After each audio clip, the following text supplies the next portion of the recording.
오직 날려고 노력하는 자만이 날 수 있다는 말이 있습니다. 이 말은 그 칠레의 그 문학가인 루이스 세풀베다가 갈매기에게 나는 법을 가르쳐준 고향이란 책에 나온 한 구절입니다.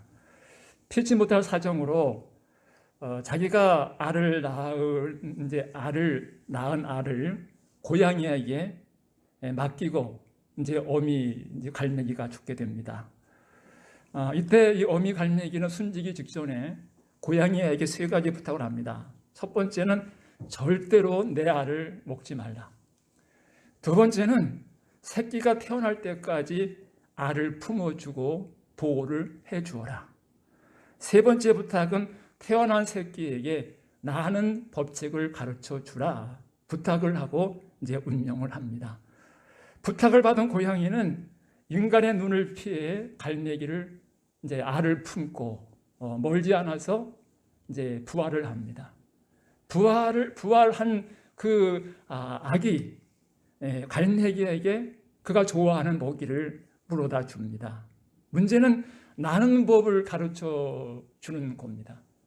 고양이는 생전가야 뛰긴 했어도 나는 법을 몰라서, 그래서 인간들이 만들어 놓은 백과사전을 연구하면서 어떻게 하면 저 갈매기로 하여금 날게 할까, 그런 내용이 바로 이 책입니다. 특별히 이 작가에서 이 글에서 오직 날려고 노력하는 자만이 날 수 있다 말한 이유가 있습니다.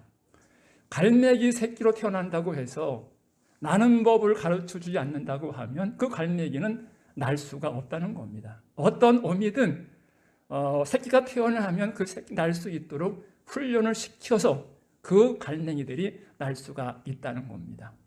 마찬가지로 우리 인간들도 자기 자신 안에 가능성이 있어도 그 가능성을 가지고 노력을 안 한다고 하면 결코 사람다운 가치 있는 삶을 살 수가 없다는 것입니다. 내 마음속에 꿈이 있고 또 이상이 있고 소망이 있어도 그것을 향해서 이루고자 열심히 노력할 때 노력한 이상의 큰 효과를 거둘 수가 있다는 것입니다. 그만큼 이 노력을 하지 않고 힘쓰지 않고서는 이룰 수 있는 것이 그리 많지가 않은 것입니다. 어떠한 그 꿈을 꾸고 소망을 갖고 살 때 인간만이 소망을 가질 수가 있고 또 사람만이 희망을 가질 수 있다는 것은 큰 축복인 것입니다. 오늘 본문 말씀해 보시면 사도 바울의 아주 원대한 꿈, 간절한 소망을 품고 있습니다. 12절 말씀에 그것을 잡으려고 달려간다. 또 13절 말씀에 앞에 있는 것을 잡으려고, 14절 말씀에 표대를 향해서 부르의 상을 위해서 달려가노라 라고 고백합니다. 바울의 분명한 목적, 분명한 꿈을 고백하고 있는 것입니다. 바울은 당시 빌립보서 3장에서 아주 중요한 말씀을 합니다. 1절에서 11절까지 육체를 신뢰하는 율법주의자들을 조심하라 라고 말합니다. 예수님은 의지하지 아니하고 율법을 의지하고 전통을 의지하고 또 할례받는 것을 자랑 삼아 말하는 사람들을 조심하라, 경계하라 라고 말씀합니다. 이어서 본문에 속해 있는 12절 이후부터 반도덕주의자들, 이 사람들을 경계하라고 합니다. 여기서 반도덕주의자들은 바리새인들을 말합니다. 이 바리새인들은 자신의 육체를 신뢰합니다. 자신의 육체를 믿습니다. 금식을 하고 할례를 받았기 때문에 우리는 더 이상 노력할 것이 없다. 우리가 금식함으로 또 할례 받음으로 인해서 우리는 다 구원받은 백성이고 아브라함의 후손들이다. 당연히 우리는 구원받은 백성이다 하면서 스스로 자처를 했는데 그 사람들을 주의하라고 사도 바울이 권면하고 있습니다. 그러나 바울은 본문에서 이 빌립보 교회 성도들에게 자신을 비유합니다. 12절 말씀에 보면 내가 이미 얻었다 함도 아니요 온전히 이루었담도 함이 아니라, 이 말씀 가운데 내가 이미 얻었다 함도 아니요. 이 말에 주목해 보시기 바랍니다.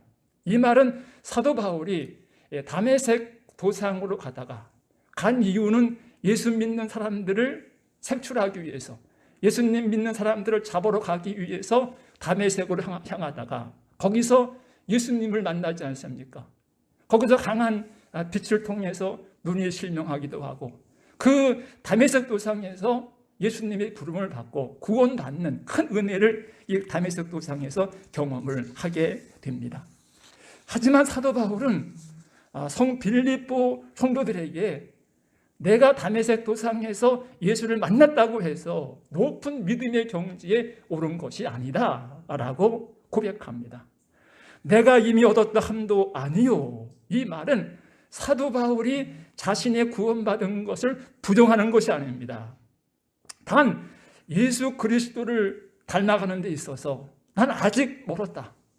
아직 예수님의 성품 닮기가 아직 멀었고 예수님처럼 살 수 있는 자격이 아직까지도 없다 하면서 자기 자신을 겸손하게, 자기 자신을 낮추는 그 아름다운 그 모습을 보게 됩니다. 사도 바울은 겸손함이 있었습니다.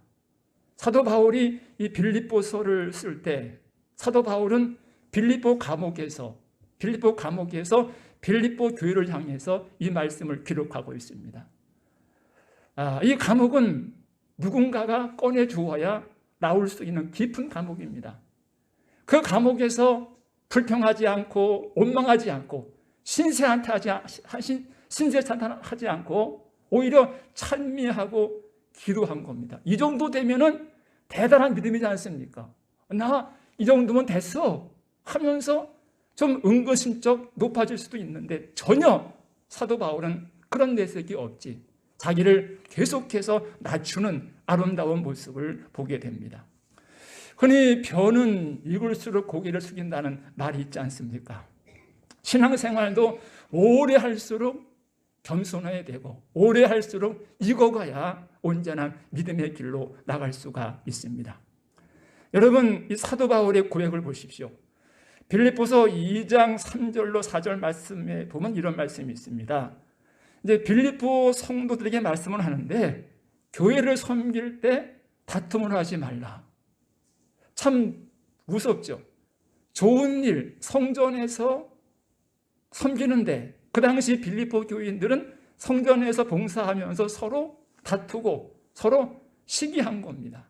그래서 사도 바울이 절대로 교회를 섬기면서 다툼을 하지 말라라고 권면을 하고 계십니다. 그리고 자신보다 남을 낮게 여기라. 그러니까 나보다 당신이 훨씬 괜찮아. 내 믿음보다 당신 믿음이 좋아. 내 살아가는 방식보다 당신의 삶이 참 은혜로워. 그러니까 나보다 상대방을 칭찬하고 나보다 훨씬 낫다라고 그렇게 여기라는 이제 말입니다. 특별히 이 사도 바울은 다른 성도의 형편을 살펴봐라. 나 혼자만 교회 나오기 바빠서 왔다가 그냥 쑥 가버리는 것이 아니라 내 옆에 누가 아픔이 있는지, 내 옆에 누가 힘들어 하는지, 어떤 고통 가운데 있는지 살펴보라는 것이죠. 그리고 부족함이 있으면 채워주고 또 기도해주고 함께 한 형제로서 한 자매로서 삶을 살 것에 대해서 말을 합니다. 그래야 하나님께서 기뻐하신다는 겁니다. 즉 다툼으로 하지 않고 또 나보다 남을 낮게 여기고 그리고 성도의 형편을 바라볼 때 하나님께서 기뻐하신다고 말씀을 하고 있습니다. 대부분 손주나 손녀를 둔 그 어르신들은 그 아이들만 봐도 기쁘죠.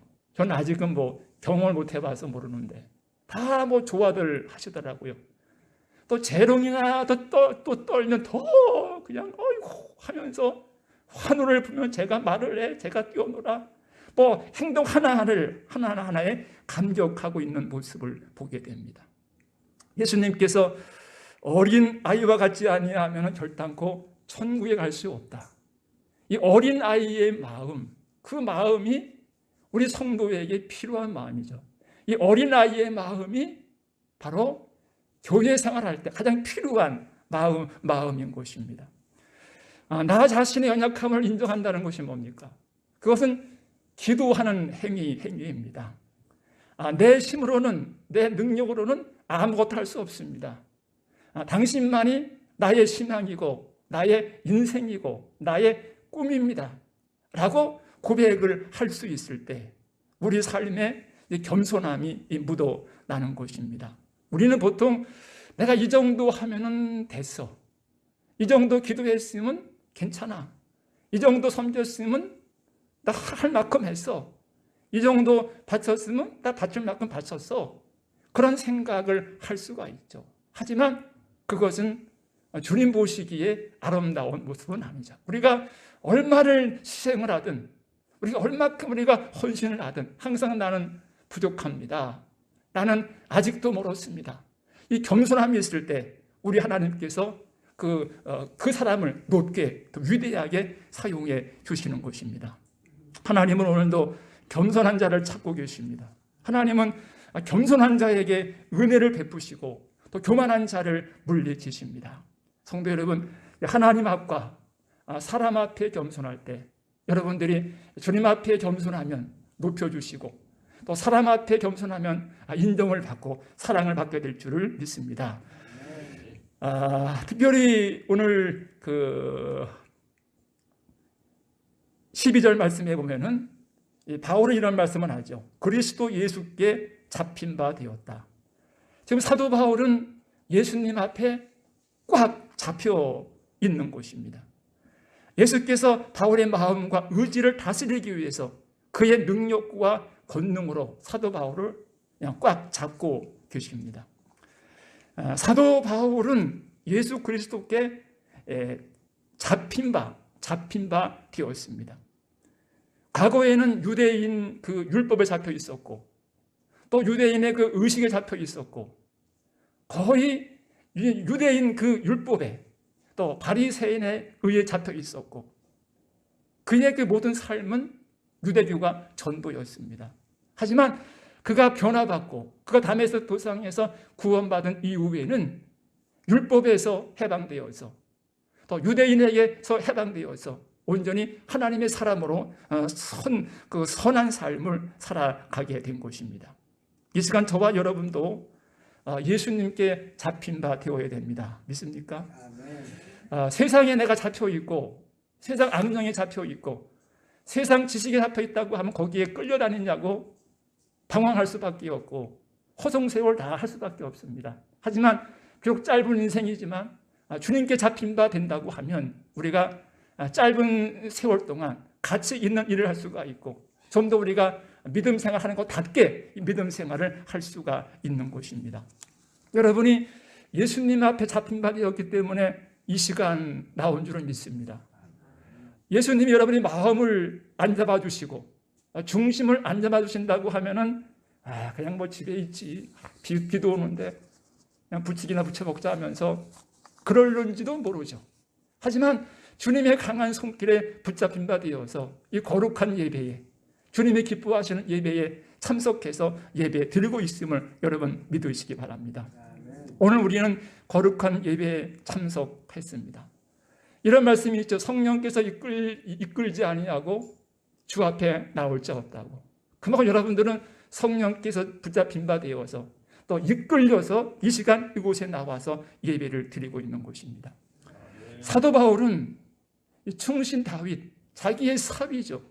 또 아들의 또 친구입니다. 10년 세월 다윗을 죽이려고 추격을 하지 않습니까? 결국은 다윗을 해하지 못하고 본인이 스스로 목숨을 끊는 비참한 치유를 맞이합니다. 그만큼 이 악한 영에 악령에 사로잡히니까 자기도 모르게 다윗을 미워하고 사람을 시기하고 질투를 하게 되었던 것입니다. 반대로 주의 영이 성령이 임하시면 우리 삶에 변화가 옵니다. 아무리 악한 죄인일지라도 그 마음 가운데 주의 영이 임하시면 온순한 사람이 되어서 하나님 보시기에 아름답고 위대한 일을 해나갈 수가 있습니다. 다윗은 어린아이였습니다. 부모에게도 사랑받지 못하고 형제들에게도 왕따당하는 정말로 그렇게 큰 부가가 나타나지 않은 한 어린아이였습니다. 하지만 그에게 주의 영이 임하니까 큰 일을 하지 않습니까? 위대한 일을 업적을 남긴 왕이 되지 않았습니까? 여러분, 꼭 어떤 세상 잡것에, 세상 어떤 주의에, 세상 사랑에 잡힌 것이 아니라 항상 주님 말씀에 잡혀서, 주님 손에 잡혀서 남은 여생 사셔서 늘 승리의 그 함성을 부르는 놀라운 역사가 있기를 바라겠습니다. 그러면 사도 바울이 그리스도 예수께 잡힌 바 된 이유가 있습니다. 12절 말씀해 보시면 그것을 잡으려고 달려간다. 여기서 그것은 두 가지인데 첫 번째는 구원의 완성을 가리킵니다. 저와 여러분들이 예수님께 잡힌 바 되었습니다. 잡힌 바 된 자로서 가만히 머물러 있으면 안 됩니다. 항상 예수님을 의지하고 예수님을 향해서 달려가는 그 믿음이 우리 가운데 있어야 됩니다. 그래야 우리가 구원의 완성에 이르는 그러한 축복에 이르게 되는 것입니다. 믿음 생활하면서 참고 인내한다는 것 대단히 중요하지 않습니까? 우리가 주님 앞에 가는 날까지 언제 주께서 오실런지 알 수 없지만 구원받는 그날까지 항상 앞으로 전진해 나가야 우리가 주님 앞에 갔을 때 온전한 구원을 받게 됩니다. 믿다가 힘들다고 낙심하고 또 어렵다고 주춤한다고 하면은 그만큼 주님께 갈 날이 점점 멀어질 수밖에 없다는 사실을 말씀해 주고 있습니다. 우리가 달려갈 때 무엇을 바라보아야겠습니까?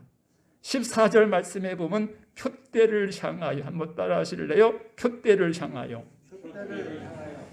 아마 군복무를 마치신 분들은 아마 아실 겁니다. 0.4격이라고. 이 0.4격은 소총을 자신의 눈높이에 맞게 조절하기 위해서 사격을 하는 겁니다.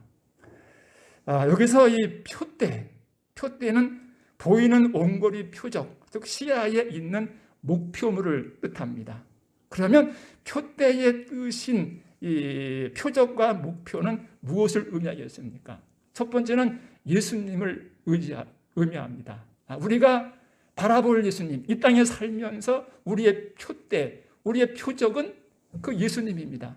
마치 사격하는 군인이, 병사가, 훈련병이 그 표적에 있는 것을 맞추는 것처럼 저와 여러분도 아름다운 삶, 정말 진리 안에 올바르게 믿음 생활하려고 하면 표대가 대신, 표적 대신 예수님을 바라보고 그래 거기에 소망이 있고 거기에 희망이 있음을 말씀해 주고 있습니다.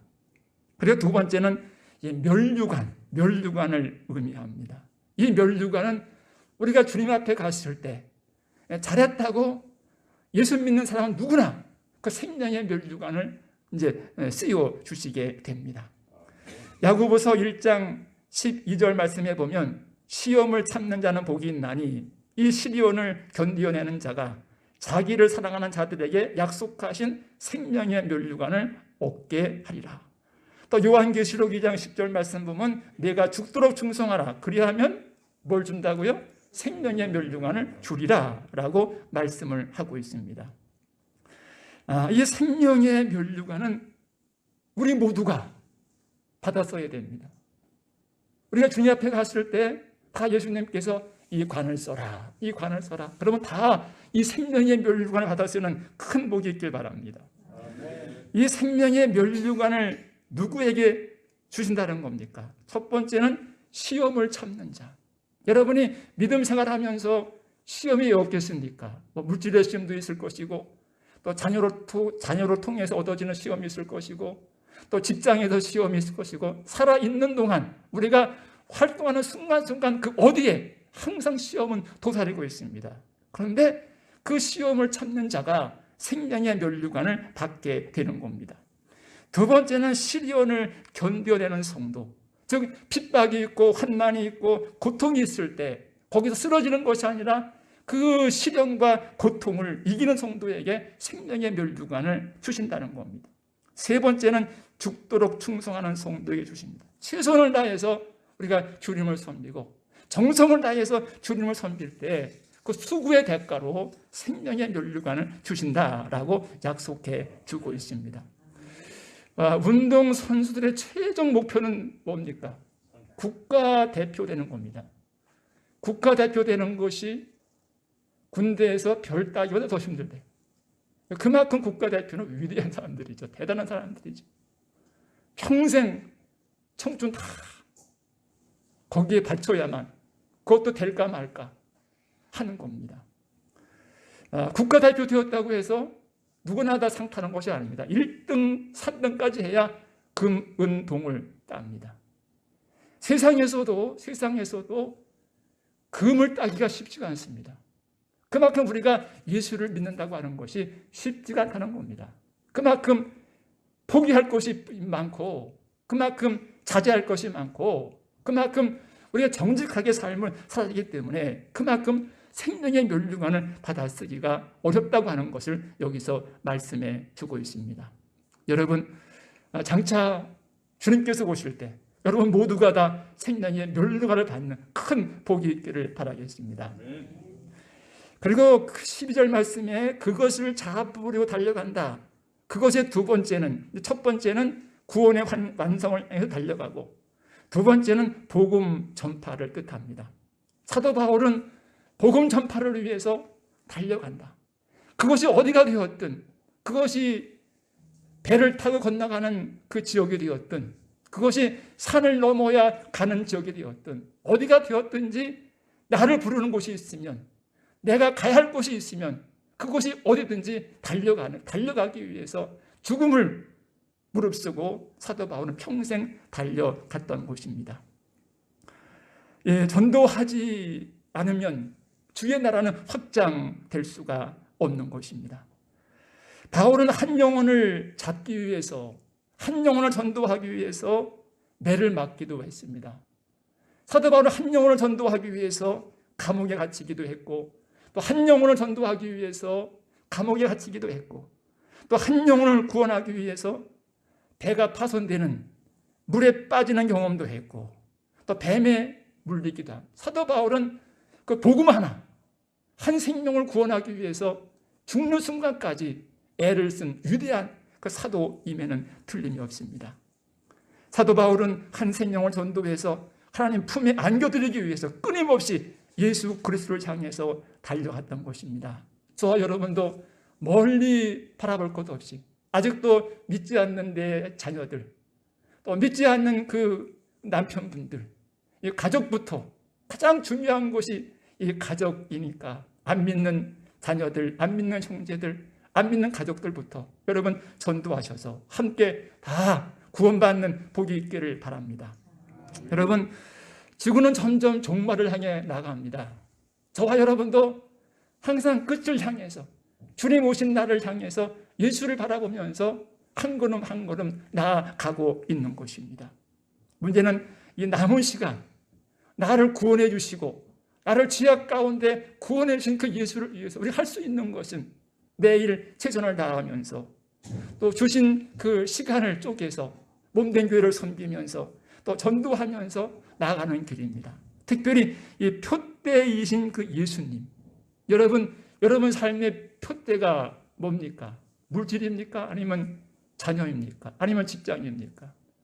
이 나의 표대가 무엇이냐에 따라서 여러분의 생각이 바뀌고, 여러분의 의식이 바뀌고, 여러분의 삶이 바뀝니다. 여러분 삶에 가장 예수가 제일이다, 가장 넘버원이 될 때 여러분 삶에 변화가 생기고 여러분 삶에 많은 크고 놀라운 축복을 경험하게 될 줄 믿습니다. 이 표대이신 예수님은 거기에 구원도 있고, 거기에 영생도 있고, 거기에 행복도 있고, 거기에 물질도 있고, 그 표대이신 예수 잘 믿으면, 잘 섬기신다고 하면 여러분 삶 속에 그건 놀라운 축복을 경험하게 될 줄을 믿습니다.